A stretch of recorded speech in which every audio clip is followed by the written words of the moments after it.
আমার সামনে গাছের পাতাটা ঝরেছে, আল্লাহ আমাকে সতর্ক করেছিলেন, রে হাসান জামিল, যেই জিনিস ধরে ওই জিনিস কিন্তু ঝরে, একদিন তুইও ঝইরা যাবি। আমি কিন্তু সোজা হই নাই। আমার সামনে আমার রব সূর্য ডুবায় আমাকে সতর্ক করেছিলেন, এরে হাসান জামিল, যেই জিনিস ওঠে ওই জিনিস কিন্তু ডুবে, একদিন তুইও ডুবে যাবি। আমি সোজা হই নাই। আমার সামনে দিয়ে আমার বাবার লাশটারে আল্লাহ কবরে পাঠাইছেন। আল্লাহ আমারে সতর্ক করছেন, রে হাসান জামিল, একদিন তোর সন্তানের সামনে দিয়াও তোর লাশটা কবরে যাবে। আমি সোজা হই নাই। আমার সামনে দিয়ে আমার মায়ের লাশটা যখন কবরে যাচ্ছে, আমি দাঁড়া দাঁড়া কান্না করতেছিলাম। আল্লাহ আমাকে সতর্ক করেছিলেন, রে হাসান জামিল, একদিন তোর সামনে তোর সন্তানের সামনে দিয়াও তোর লাশটা যখন কবরে যাবে, তোর সন্তানগুলো আব্বু আব্বু বলে চিৎকার করে কান্না করতে থাকবে।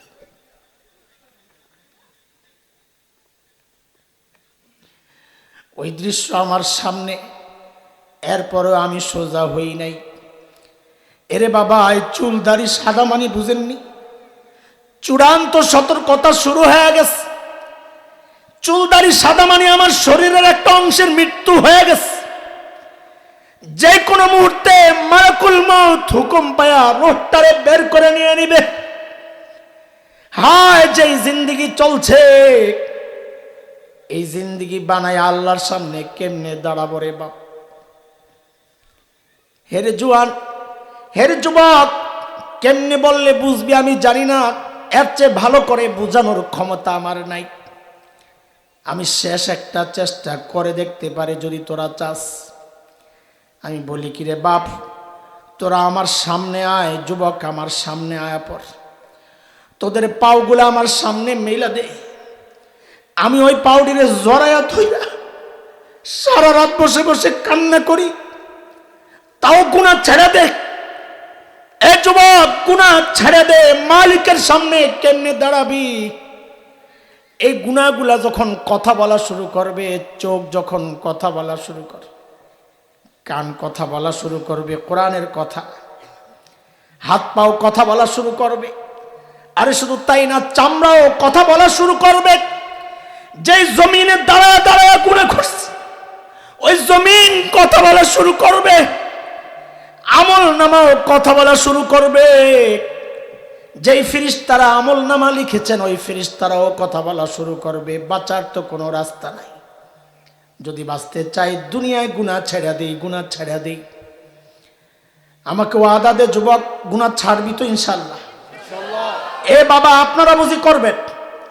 বাবা, আপনারা করবেন? আরে আর কত, দাড়ি পাকছে, চুল পাকছে, ও মা, চুল পাইকে গেছে, এবার একটু থামেন না। হইছে তো, কম করেন নাই জীবনে, কম তো করেন নাই, এবার একটু থামেন না আল্লাহর রাস্তে। আল্লাহর একটু সময় দেন। হতাশ হয়েন না, হতাশ হয়েন না। বড় আজীব এক মালিক আছে আমাদের, হতাশ হওয়ার কোনো কারণ নাই। গুনাহ করছেন, করে ফেলছেন, করবেন কি এখন?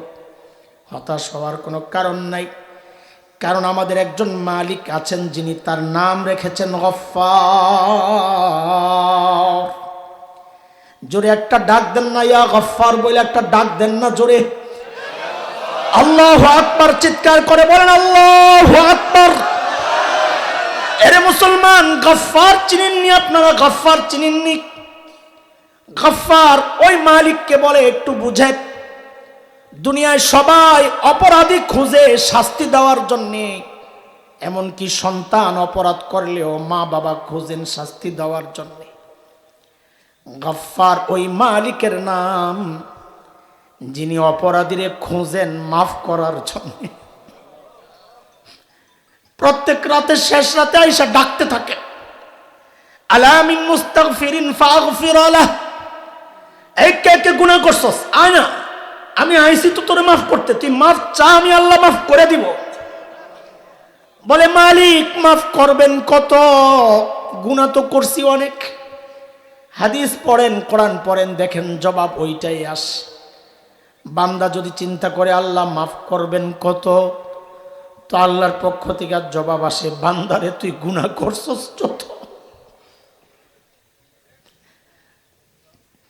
গুনাহ করছস যত, আমি মাফ করব তত, তুই খালি মাফ চা না আমার কাছে, চা মাফ, মাফ চা, মাফ করে দিব। আল্লাহু আকবার, আল্লাহু আকবার। নাফরমানি করার সময় একবার চিন্তা করি যে কার নাফরমানি করতেছি, যিনি আমরা এত মায়া করেন, এত কিছু দিয়ে রাখছে, এত এত নিয়ামতে ডুবাইয়া রাখছে। বলে কত নিয়ামত, বলে আরে জালিম বুঝো না কত নিয়ামত। আমি তুমি দরজা জানালায় বন্ধ করে যখন ভিতরে গুনাহ করি, ওই গুনাহ অবস্থায় আমার মালিক কত মায়া, ওই গুনাহ অবস্থায় দরজার নিচে দিয়া বাতাস আর অক্সিজেন পাঠায়া দিচ্ছেন যেন আমি মইরা না যাই। এমন মালিকের নাফরমানি কেমনে করে, করার পর আবার জানে গফফার, মাফ চাইলে মাফ করে দেয়, এইটা চাই না আবার গুনাহ নিয়ে কেমনে থাকে বলে, এটা কিভাবে সম্ভব? আমি জানি মালিকের কাছে মাফ চাইলে মালিক মাফ করে দিবেন, ওয়াদা। জানা সত্ত্বেও গুনাহ নিয়ে ঘুমাইতে যাওয়ার মতো বোকামি আমি তো দেখি না।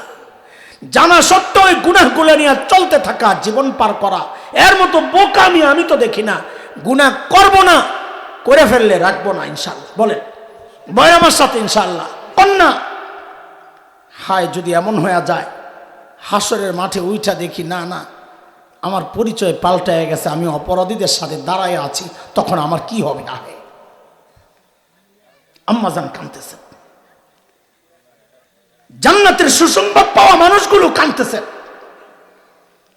সাইয়েদনা ওমর এত বড় ব্যক্তিত্ব, আল্লাহর নবী যাকে আল্লাহর কাছ থেকে দোয়া করে করে আনছেন, ভিক্ষা চাই আনছেন, আল্লাহ ওমরের হেদায়েত চাই, যার বাড়িটাও নবী জান্নাতে দেখে আসছেন, যার সম্পর্কে নবী বলেছেন ওমর যেদিকে চলে শয়তান ভয়ে আর থাকে না, সেই ওমর মৃত্যু যন্ত্রণায় কাতরাচ্ছেন। আবু লুলু নামক এক মাজুসির ছেলে, অগ্নিপূজারী, বিষাক্ত খঞ্জর দিয়া যখন পেটের মধ্যে চালায়, নারী বুড়ি বের হয়ে গেছে, হযরত ওমর বেহুশ হইয়া মসজিদে নববীর ফ্লোরে লুটাইয়া পড়ছেন।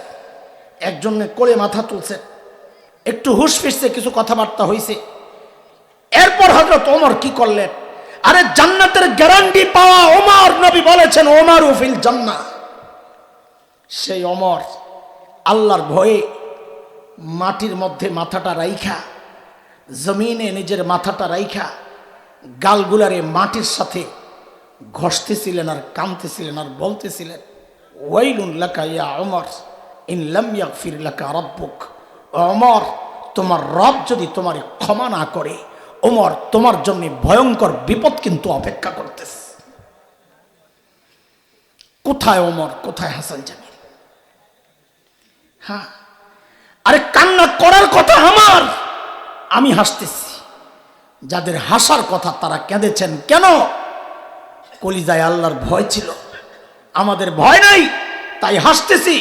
গুনাহ করতেছি হাসতেছি, আমল ছুটতেছে তাও হাসতেছি, কোনো ফিকির নাই, কোনো চিন্তা নাই। একটা মুহূর্তের জন্য এই চিন্তা আসে না, হায় দুনিয়ায় তো মানুষ জানে আমি আলেম, দুনিয়ায় মানুষ জানে হাফিজ, দুনিয়ায় কেউ কেউ জানে মুত্তাকি মনে করে, হায় আল্লাহর আদালতে দাঁড়ায়া যদি দেখি আমার পরিচয় পাল্টায় গেছে,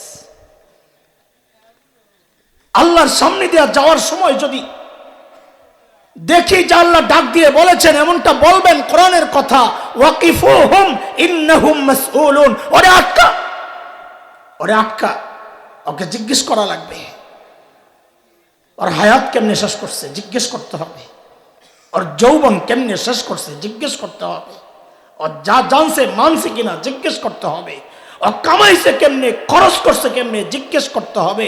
একজন মানুষও এই জিজ্ঞাসা ছাড়া পার পাইতে পারবে না যদি জিজ্ঞেস করা হয়। হায় যদি আমাকে ডাকা জিজ্ঞেস করা হয়, প্যাকেট যদি খোলা হয় আমল নামার, তখন তো দুর্গন্ধ ছাড়া কি বের হবে? আছে কি আমাদের প্যাকেটে, আমাদের আমলের প্যাকেটে আছে কি? গুনাহ ছাড়া আছে কি? তখন তো দুর্গন্ধ বের হবে। যখন দুর্গন্ধ বের হওয়া শুরু হবে, সূরা ইয়াসিনের মধ্যে আসছে, আল্লাহ তখন তাদেরকে ডেকে বলবে, ওয়ামতাজুল ইয়াউম আইয়ুহাল মুজরিমুন, অপরাধীরা, দুনিয়ায় তো নেককার বান্দাদের সাথে চলছো, মানুষ তোমাকেও নেককার মনে করেছে, আমি কিচ্ছু বলি নাই। আজকে আমার সামনে আমি জানাইয়া দিচ্ছি, আজকে আর সেই সুযোগ নাই। ওয়ামতাজুল ইয়াউম আইয়ুহাল মুজরিমুন, অপরাধীরা, আজকে তোরা আলাদা হয়ে যা, আলাদা হয়ে যা। আজকে আমার নেককারদের সাথে চলবে না, আলাদা হয়ে যা। ওরে বাপ, কোনদিন চিন্তা করেছেন যদি আমার ব্যাপারে এই ডাক চলে আসে আমি কি করব? আসে কলিজায় ভয়? বলে, হেরে যুবক, তুই মনে করেছিস না যে আমি তো এখনো জোয়ান, আমি সময় আছে, দাড়ি পাকবে, চুল পাকবে। আরে বাপ শোন, কত বাবাকে দেখছি সন্তানের লাশ কাঁধে নিয়ে যাইতেছে।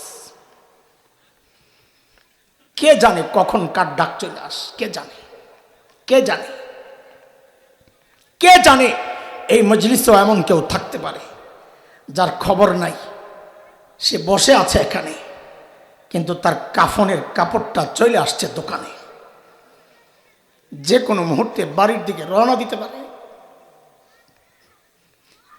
যে কোনো মুহূর্তে মালাকুল মউত আল্লাহর হুকুম পায়া কাপ করে রোটা বাইর করে টান দিয়া লয়ে যেতে পারে। আসেন প্রস্তুত? এই মুহূর্তে ডাক আসলে আসেন প্রস্তুত? এরে আমার বাপ, আয়নার সামনে দাঁড়ায় দেখেন না চুলগুলো যে সাদা, দাড়ি সাদা হয়ে গেছে, আপনার নজরে কি পড়ে না রে বাপ? মানে বুঝেননি? এই চুল দাড়ি সাদার মানে বুঝেন? আমরা কিছুটা পড়েছি, এই জন্যে মাঝে মাঝে চুল দাড়ি সাদা দেখলে কলিজা মোচড় দেয়, কারণ আমি জানি এটা কি। আল্লাহ আমাকে মেসেজ দিচ্ছে, আমার সামনে গাছের পাতাটা ঝরেছে, আল্লাহ আমাকে সতর্ক করেছিলেন, রে হাসান জামিল, যেই জিনিস ধরে ওই জিনিস কিন্তু ঝরে, একদিন তুইও ঝইরা যাবি, আমি কিন্তু সোজা হই নাই। আমার সামনে আমার রব সূর্য ডুবায় আমাকে সতর্ক করেছিলেন, এরে হাসান জামিল, যেই জিনিস ওঠে ওই জিনিস কিন্তু ডুবে, একদিন তুইও ডুবে যাবি, আমি সোজা হই নাই। আমার সামনে দিয়ে আমার বাবার লাশটারে আল্লাহ কবরে পাঠাইছেন, আল্লাহ আমারে সতর্ক করছেন, রে হাসান জামিল, একদিন তোর সন্তানের সামনে দিয়াও তোর লাশটা কবরে যাবে, আমি সোজা হই নাই। আমার সামনে দিয়ে আমার মায়ের লাশটা যখন কবরে যাচ্ছে, আমি দাঁড়া দাঁড়া কান্না করতেছিলাম। আল্লাহ আমাকে সতর্ক করেছিলেন, রে হাসান জামিল, একদিন তোর সামনে, তোর সন্তানের সামনে দিয়াও তোর লাশটা যখন কবরে যাবে, তোর সন্তানগুলো আব্বু আব্বু বলে চিৎকার করে কান্না করতে থাকবে।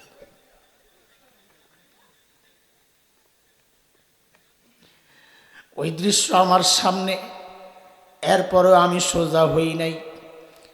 এরে বাবা, এই চুল দাড়ি সাদা মানি বুঝেননি?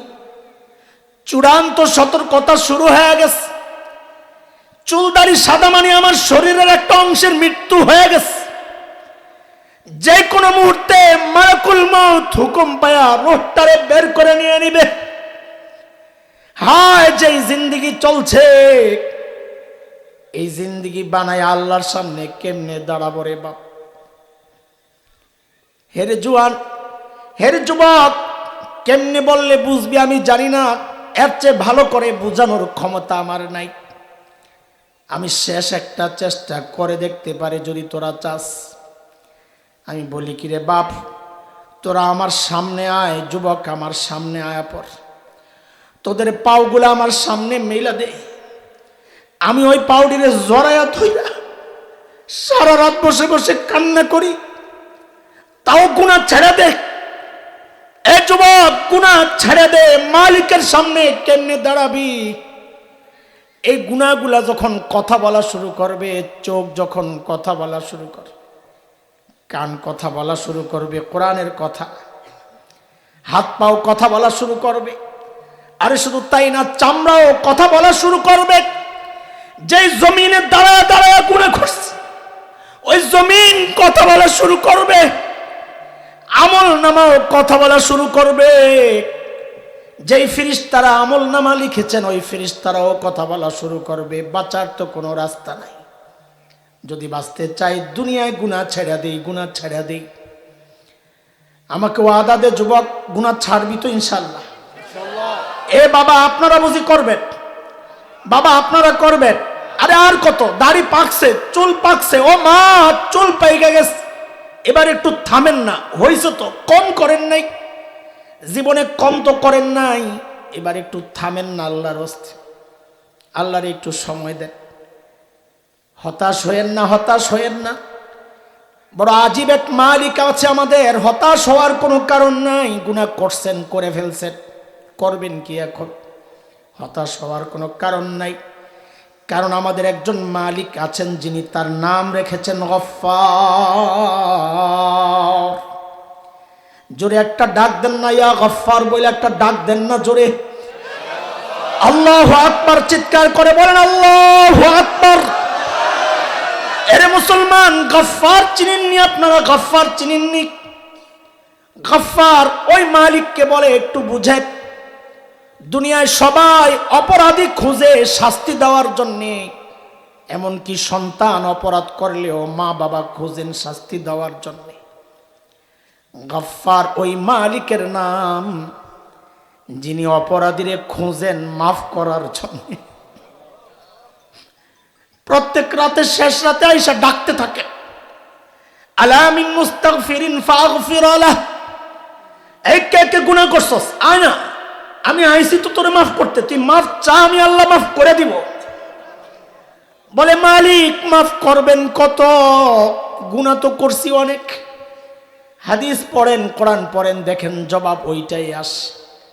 বান্দা যদি চিন্তা করে আল্লাহ মাফ করবেন কত, তো আল্লাহর পক্ষ থেকে জবাব আসে, বান্দারে তুই গুনাহ করছস যত, গুনাহ করছস যত, আমি মাফ করব তত, তুই খালি মাফ চা না আমার কাছে, চা মাফ, মাফ চা, মাফ করে দিব। আল্লাহু আকবার, আল্লাহু আকবার। নাফরমানি করার সময় একবার চিন্তা করি যে কার নাফরমানি করতেছি, যিনি আমার এত মায়া করেন, এত কিছু দিয়ে রাখছে, এত এত নিয়ামতে ডুবায় রাখছে। বলে কত নিয়ামত, বলে আরে জালিম বুঝো না কত নিয়ামত। আমি তুমি দরজা জানালায় বন্ধ করে যখন ভিতরে গুনাহ করি, ওই গুনাহ অবস্থায় আমার মালিক কত মায়া, ওই গুনাহ অবস্থায় দরজার নিচে দিয়া বাতাস আর অক্সিজেন পাঠায়া দিচ্ছেন যেন আমি মইরা না যাই। এমন মালিকের নাফরমানি কেমনে করে? করার পর আবার জানে গফফার, মাফ চাইলে মাফ করে দেয়, এইটা চাই না আবার গুনাহ নিয়ে কেমনে থাকে? বলে এটা কিভাবে সম্ভব? আমি জানি মালিকের কাছে মাফ চাইলে মালিক মাফ করে দিবেন, ওয়াদা। জানা সত্ত্বেও গুনাহ নিয়ে ঘুমাইতে যাওয়ার মতো বোকামি আমি তো দেখি না। জানা সত্ত্বেও ওই গুনাহগুলো নিয়ে চলতে থাকা, জীবন পার করা, এর মতো বোকামি আমি তো দেখি না। গুনাহ করব না, করে ফেললে রাখবো না ইনশাআল্লাহ। বলেন বলেন আমার সাথে ইনশাআল্লাহ, গুনাহ করব না। বলেন গুনাহ করব না, করে ফেলে রাখবো না। বলেন গুনাহ করব না, করে ফেললে রাখবো না। এটা কি খুব কঠিন কাজ? বলেন কঠিন কাজ? ছাড়বো গুনাহ ইনশাআল্লাহ, ইনশাআল্লাহ। আচ্ছা শুনেন না, আমাদের কাছে অনেক ছেলেপেলেরা, যুবকরা খুব সম্পর্ক রাখে, যারা মাঝে মধ্যে এসে বলে হুজুর গুনাহ ছাড়তে চাই, ছাড়তে পারি না। তা আমি বলি আরে এই রোগ তো আমাদেরও ছিল। এই জন্য আমাদের বড়রা কোরআন হাদিস থেকে কোনো আজগুবি কথাবার্তা না, কোরআন হাদিস থেকে গুনাহ ছাড়ার কিছু রাস্তা বের করছে, যে এমনি এমনি এমনি এমনি চলো তো গুনাহ ছাড়তে পারবা, সহজ হবে। ছাড়তে চাননি আপনার আগে কর, তাইলে বলি ছাড়তে চাই? কে কে চাই দেখে আল্লাহকে সাক্ষী বানাই তো। হ্যাঁ আমিও চাই, আমিও চাই ইনশাআল্লাহ। ছাড়বো গুনাহ ইনশাআল্লাহ, মালিকের নাফরমানি করবো না ইনশাআল্লাহ। হ্যাঁ ইনশাআল্লাহ, আল্লাহ তুমি সহজ করে দাও।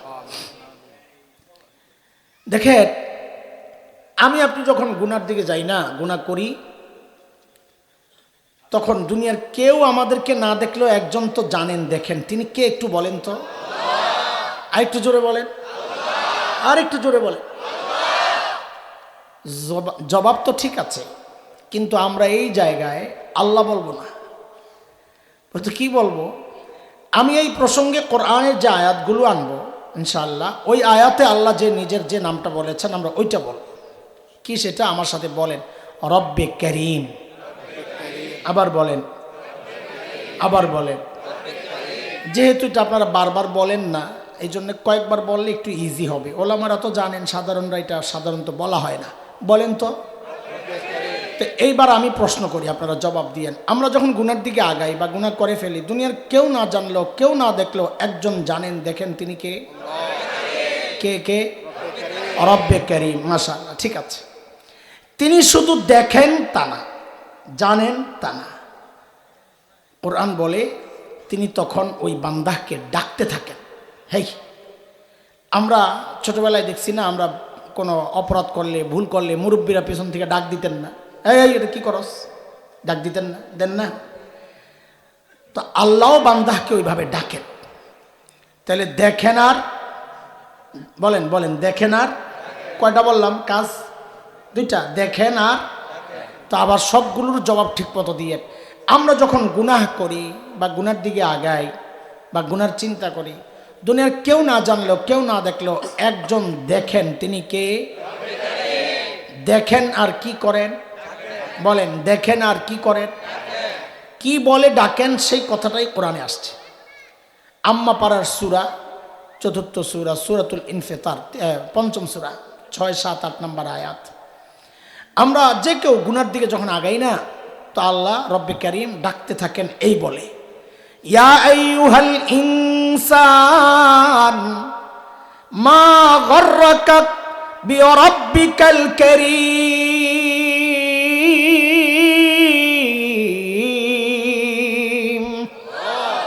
ও মানুষ, করিম রবের ব্যাপারে তোমার কে ধোকায় ফেললো? আরে কার কাছ থেকে কি পায়া তুমি তোমার করিম রব ভুলে গেল? বলো। ডাক্তার ওজনটা কত, এটা এখন আপনারা বুঝেন নাই, বুঝার কথাও না। কারণ ওই রব্বে করিমের অর্থটা এখনো জানেন না। অর্থটা ভালো করে জানলে এই ডাক্তার ওজনটা কত বুঝবেন। আমি আবারও পেছনে যাই, আমাদেরকে কে দেখেন আর ডাকেন যেন? এখানে দুইটা শব্দ, করিম আর রব। বলেন তো, করিম আর, দুইটা মিলে কি বললাম? আরবিতে করিম কাকে বলে, রব কাকে বলে, এটা যদি বুঝেন তো ডাক্তার ওজনটা বুঝবেন। করিম বলে ওই দাতাকে যিনি না চাইতেই দেন। সুবহানাল্লাহ, বাড়ির জায়গায় পড়লে হয় না? বলেন, করিম কাকে বলে? আমাদের এই চোখগুলা চায়া পাইছি না, না চায়া? কান, জিহ্বা, হাত পা। আচ্ছা একবারে বলেন না, আমার শরীরের কোন অঙ্গটা আমি চায়া পাইছি? না চাইতেই যিনি দিয়েছেন তাকে কি বলে? করিম বলে। কি বলে?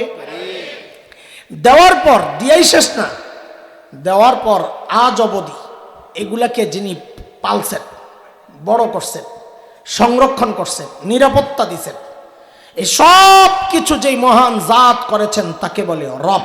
তাকে বলে, দুইটা মিলে কি হলো? হ্যাঁ, এখনো বুঝেন নাই পুরো বিষয়টা, একটা উদাহরণ শোনেন। আচ্ছা বলেন তো, দুনিয়ায় আল্লাহ ছাড়া, রসুল ছাড়া আমাদেরকে সবচেয়ে বেশি ভালোবাসেন কে বলেন তো? হ্যাঁ বলেন, জোরে কন্যা, আরো জোরে বলেন। আরে মার কলিজায় যে কত দরদ আর মায়া আর মমতা, এটা আল্লাহ জানেন আর মা জানেন, আমরা জানবো কোথেকে? আমরা বুঝবো না এটা। আমি মাঝে মধ্যে বাচ্চাদেরকে বলি, এই মা চিনো? কই যে আম্মু, ধরবেন, এটা নিয়ে জিজ্ঞেস করছি, মা মা মা চিনো? মা হচ্ছে ওই মানুষ, পোলা পাইন শোন যায়, মা ওই মানুষ, ঘরে খাবার আছে যা। মা যদি মনে করেন আমি যদি খাই তা আমার বাচ্চারা পেট পুরে খেতে পারবে না, ওই মুহূর্তে মা কি করবে জানো? মা একটা অভিনয় করবে যে আম্মুর খাইতে ভালো লাগতেছে না, বমি বমি লাগতেছে, তোমরা খায়ালো, আম্মু খামো না। অথচ ক্ষুধায় পেটটা জ্বলতেছে, সন্তানের মুখের দিকে তাকায় এই কাজটা যুগ যুগ ধরে যিনি করে যান তার নাম মা। ঘরে আপেল আছে 3টা, বাচ্চাও 3টা, মা একমাত্র মানুষ ওই মুহূর্তে বলবে আম্মু আপেল পছন্দ করি না, একদম ভালো লাগে না, দেখলে জি দৌড়ে তোরা খায়ালা, অথচ মন চায় একটা কামড় বসায়া দিই। সারা জিন্দিগি এই স্যাক্রিফাইস যে মানুষটা করেছেন, ভালো কিছু রান্না হইলে আমাদের মুখে না দিয়া যিনি কোনোদিন খান নাই, সেই মানুষটার নাম কি? হ্যাঁ, আরে এই জন্যই তো ওলামারা মার বাবার কিছু মাসআলা আলাদা করেছেন। যেমন একটা মাসআলা বুঝেন তাইলে কিছুটা অনুমান হবে।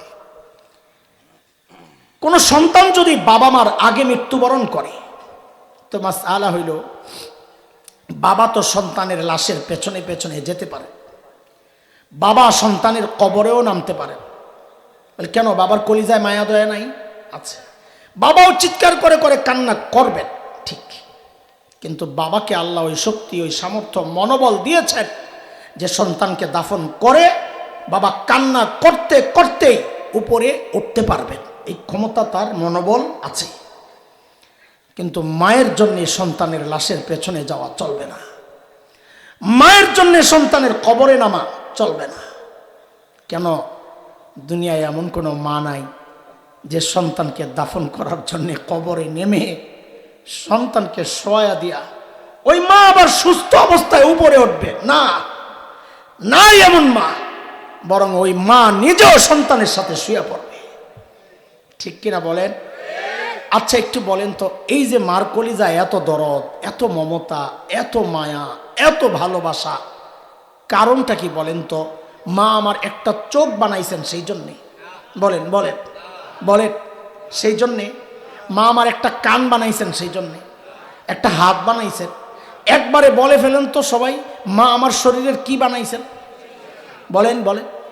কিছুই না, কিছুই বানান নাই। বুঝে শুনে বলতেছেন তো? মা আমার শরীরের কিচ্ছুই বানান নাই। অল্প কয়েকদিন ভাড়াটিয়ার মতো পেটে ধারণ করেছেন, বাড়িওয়ালা পেটে ধারণ করেছেন, হওয়ার পরে লালন করেছেন, তাতেই মার কলিজায় এত মায়া। ও দোস্ত খেয়াল করেন, খেয়াল করেন, মা আমার কিচ্ছু বানান নাই, তাতেই মার কলিজায় এত মায়া। তাইলে যে আল্লাহ আমার চোখ বানাইছেন ওই আল্লাহর কত মায়া, যে আল্লাহ আমার জবান বানাইছেন ওই আল্লাহর কত মায়া, যে আল্লাহ আমার হাত পাও বানাইছেন ওই আল্লাহর কত মায়া, যে আল্লাহ আমাকে এত এত নেয়ামত দিয়া বাঁচায় রাখছেন ওই আল্লাহর কত মায়া। ওই ডাকের মধ্যে আল্লাহ ওই মায়ার কথাগুলোই মনে করাইতে থাকেন। কি বলে? ইয়া আইয়ুহাল ইনসান মা গররাকা বিরাব্বিকাল কারীম।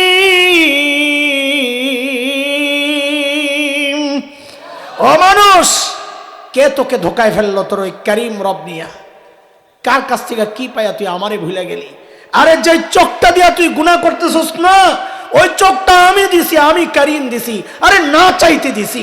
যেই কান দিয়া গুনাহ করতেছস ওই কান আমার, যে পাও দিয়া হাইটা যাইতেছস ওই পাও আমার, যে জমিনে দাঁড়ায়া গুনাহ করতেছস ওই জমিন আমার। আমার দেওয়া নেয়ামত দিয়া তুই আমার নাফরমানি করতেছস। মা গররাকা বিরাব্বিকাল কারীম। কে তোরে ধোকায় ফেলছে বল? ও ভাই, যে কোনো গুনাহ মন আসবেই, গুনাহ করার ইচ্ছা জাগবেই। আমরা মানুষ, জাগবেই গুনাহ করার ইচ্ছা। কিন্তু যদি কেউ দিলের মধ্যে এইটারে বসাইতে পারে, দিমাগের মধ্যে এইটারে বসাইতে পারে কি, যে আমি যে গুনাহ করতে যাইতেছি আমার করিম রব তো পেছন দিয়ে ডাকতেছেন, আমার করিম রব তো ডাকতেছেন। কেমনে যাইতেছি? তিনি দেখতেছেন আর ডাকতেছেন। আরে আমাদের বড়রা বলেন কি জানেন? আরে ডাকের মধ্যে একটা আজীব বিষয় রয়ে গেছে। কি সেটা? আল্লাহ যেন বলছেন, এরে আমার বান্দা, তোর ছোট্ট বাচ্চাটা যখন তাকায়া থাকে তুই গুনাহ করস না, তোর লজ্জা লাগে। তোর মুরব্বী তাকায়া থাকলে তুই গুনাহ করস না, তোর লজ্জা লাগে। আমার মখলুক তাকায়া থাকলে তুই গুনাহ করস না, তোর লজ্জা লাগে। আর আমি আল্লাহ তোর দিকে তাকায়া তাকায়া তোরে ডাকতেছি, তাও তুই গুনাহ ছাড়স না। কি রে বান্দা, আমার দাম বুঝি তোর কাছে ওই বাচ্চাটার চেয়েও কমে গেল না? আমার দাম বুঝি তোর কাছে আমার মাখলুকের চেয়ে কমে গেল? ওরা টাকা থাকলে তুই গুনাহ করস না, আর আমি করিম রব যিনি তোরকে সব দিয়েছি, আমি করিম রব শুধু তাকায়া রই নাই, আমি করিম রব তাকায়া তাকায়া তোরে ডাকতেছি, তাও তুই গুনাহ ছাড়স না। কি রে বান্দা, মা গররা, কি হয়ে গেল তোর? আরে তোরে কে ধোকা দিল বল আমারে? প্রতি মুহূর্তে আল্লাহ এইভাবে ডাকতে থাকে। এই কথা যদি দিলে বসানো যায়, আমি চ্যালেঞ্জ করে দায়িত্ব নিয়ে বলছি, আরে গুনাহ ছাড়তে এখন কষ্ট হয়, এই যদি বসানো যায় তো দেখবেন গুনাহ ছাড়া না, গুনাহ করাটা তখন কঠিন হয়ে যাবে ইনশাআল্লাহ। ইনশাআল্লাহ আবারও জিজ্ঞেস করি, গুনাহ ছাড়বো তো ইনশাআল্লাহ? শুরুতে বলেছিলাম কয় জিনিসের আলোচনা মনে আছে তো? না ভুলে গেছে? এক নাম্বার, আল্লাহকে ভয় করা, মানে আল্লাহর ভয়ে গুনাহ করব না। ঠিক আছে, আল্লাহকে ভয় করা মানে হচ্ছে গুনাহ ছেড়ে দেওয়া। বলেন, আল্লাহকে ভয় করা মানে আল্লাহর নাফরমানি ছেড়ে দেওয়া। ভয় পাই এই কথার কোনো দাম নাই, বরং আল্লাহর ভয়ে সব রকমের গুনাহ আমরা ছেড়ে দিব ইনশাআল্লাহ। দুই নাম্বার কথা, এটা লম্বা করব না, শেষ করব ইনশাআল্লাহ, সেটা হচ্ছে আল্লাহ বলে প্রত্যেকটা মানুষের উচিত তার আখিরাত নিয়ে চিন্তা করা।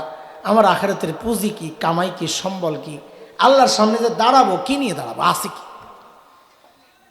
এটার জন্য একটা সহজ ছোট্ট রাস্তা শিখাইয়া দিই।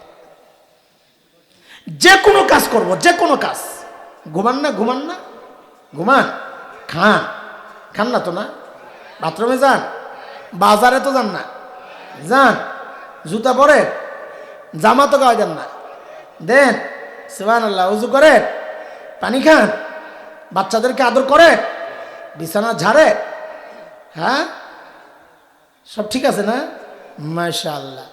এই যা বলছি আরো যত কাজ আছে, যে কোনো কাজ করার সময় খালি একবার চিন্তা করবেন, এই কাজটা আমার নবী কিভাবে করেছেন, বাস। আলাদা করে আপনার বহু কিছু করতে হবে না। হালাল হারাম ঠিক রাখবেন, ফরজগুলো ঠিক মতো আদায় করবেন, আর এইভাবে চলবেন। যা করবেন, জুতা পরতে যাইবেন চিন্তা করবেন নবী আগে কোন পাও ঢুকাইছে, খুলতে যাইবেন চিন্তা করবেন নবী আগে কোন পা খুলছেন, পানি খাইতে যাইবেন চিন্তা করবেন আমার নবী কিভাবে খেয়েছেন, ভাত খাইবেন চিন্তা করবেন আমার নবী কিভাবে খেয়েছেন, ঘুমাইতে যাবেন চিন্তা করবেন আমার নবী কিভাবে ঘুমিয়েছেন, জামা পরবেন চিন্তা করবেন আমার নবী কিভাবে পরেছেন। প্রত্যেকটা কাজের সময় যেই মানুষ এভাবে চিন্তা করবে, তার আলাদা করে ইবাদতের দরকার নাই, অটোমেটিক তার আমল নামা আমল দিয়া সমৃদ্ধ হয়ে যাবে ইনশাআল্লাহ। এটা খুব কঠিন কাজ, বলেন আমাকে। তাহলে আজকে এই আপনাদের এই মহাসম্মেলন থেকে আমাদের জন্য আজকে 4টা সবক, এই পর্যন্ত যা বলছি মুখস্থ করে। কয় সবক? কয়টা? পিছনের 2টা আগে আবার বলেন। গুনাহ করব না, গুনাহ রাখবো না, মনে আছে তো পিছনের কথা? গুনাহ করব না, গুনাহ রাখবো না। এখন যা বললাম এই জায়গায় আরো 2টা কথা, সব মিলায় 4টা কথা। এই 2টা কথা কি, আমাদের একজন বড় মুরব্বী আছেন ঢাকায়, ঢালকানগর মাদ্রাসার শেখুল হাদিস, আরো অনেক মাদ্রাসার শেখুল হাদিস, আমাদের বড়দের মুরব্বী আব্দুল গফফার হাফিজাহুল্লাহ হযরত, বড় বুজুর্গ মানুষ। হযরত একটা কথা বলেন, এটারে সবসময় মাথা রাখবেন। নেকি যতই ছোট হোক, বলেন আমার সাথে, ছাড়বো না। যা পাই কাঁচায় কুচায় লইল, ঠিক আছে? নেকি যতই ছোট হোক, বলেন, গুনাহ যতই ছোট হোক করব না। এইভাবে যদি কেউ চলতে পারে তার জিন্দেগি কামিয়াব। নেকি একটাও ছাড়বো না, সামনে যা পরে করব। একজনকে দেখছি, এখন কি নেকি করতে হইব, একটা মুস্কি হাসি দিয়ে একটা সালাম দিতে হবে। ভাই হাসি বিনিময় হইল সওয়াব, সালাম দেওয়া হইল সওয়াব। ভালোভাবে জিজ্ঞেস করব, পারলে বলবো ভাই আপনাকে আল্লাহর জন্য মহব্বত করি, নেকি যা পাই ছাড়ব না, ঠিক আছে? কাঁচায় কুচায় গাঠটি যা আছে বেরোলো, ঠিক আছে না? আপনার যদি ছেড়ে দেওয়া হয় যে রাস্তায় যা 5 লয়াল 70 বাইরে দেখেন, আল্লাহ রে আল্লাহ, খালি 500, 1000, 20 টাকা, 50 টাকা নোট আর নোট। যদি বলে সব লইয়া নিতে পারস তুই চাইলে, আপনি কোনটা ছাড়বেন, কোনটা লইবেন, কোন দি সব লইয়া নেবেন? এটা ভালো বুঝেন না? এটা খুব ভালো বুঝেন। খালি নেকির সময় জায়গায় হুজুর কোনটা করলে বেশি সওয়াব হইব, না, সব করব, সওয়াব কম না বেশি আমি এটা চিন্তা করব না। নেকির কাম সামনে যা পড়বো সব করবো ইনশাআল্লাহ, ঠিক আছে। ঠিক আবার গুনাহ, রাস্তায় যাওয়ার সময় দেখেন সাপ আর সাপ, কোনটা বড় কোনটা ছোট, কোনটারে বাড়ি দিবেন? হ্যাঁ, না কবেন বড়ডারে বাইরে ছোটি তোরা যা মনে চায় কর কামড়া, হ্যাঁ হ্যাঁ সব দিনে মারবেন, এটা ভালো বুঝেন। কিন্তু গুনার বেলায় বুঝতে চাই না, খালি কয় আমি তো বড় গুনাহ করি না, আমি কত বড় বুজুর্গ মানুষ, সুবহানাল্লাহ। না না, গুনাহ বড় হোক ছোট হোক বুঝি না, আমার মালিকের নাফরমানি। বড় গুনাহ কার নাফরমানি? ছোট গুনাহ আপনাকে চেয়ারম্যানের নাফরমানি। কার? জোরে কর না, কার? তো মালিকের নাফরমানি ছোট বড় বুঝি না, আমি কোন জায়গায় আমার মালিকের নাফরমানি করব না ইনশাআল্লাহ, ঠিক আছে। এটা বলে নেকি যতই ছোট হোক ছাড়বো না। লিখে রাখবেন ঘরে, লিখে রাখবেন ঘরে, স্টিকার বানাইবেন। হুজুরের বানানো আছে, আমরা মাঝে মাঝে বিভিন্ন জায়গায় যাই পাই, এটা ওই পদ্মার ওই পারে বিশেষ করে হুজুরের এলাকা ওইটা, এরকম নিজের ঘরে লাগায় রাখবেন সুন্দর করে। নেকি যতই ছোট হোক ছাড়বো না, গুনাহ যতই ছোট হোক করব না ইনশাআল্লাহ। আর আগের দুইটা, গুনাহ রাখবো না, গুনাহ করব না, ভবিষ্যতের জন্য করব না, অতীতে যেটি করছি এটি তওবার মাধ্যমে সব পরিষ্কার করে ফেলবো, ঠিক আছে ইনশাআল্লাহ। আল্লাহ কবুল করেন। এই সুন্দর আয়োজন, এই বৃষ্টিস্নাত পরিবেশ, এই প্রতিকূল অবস্থা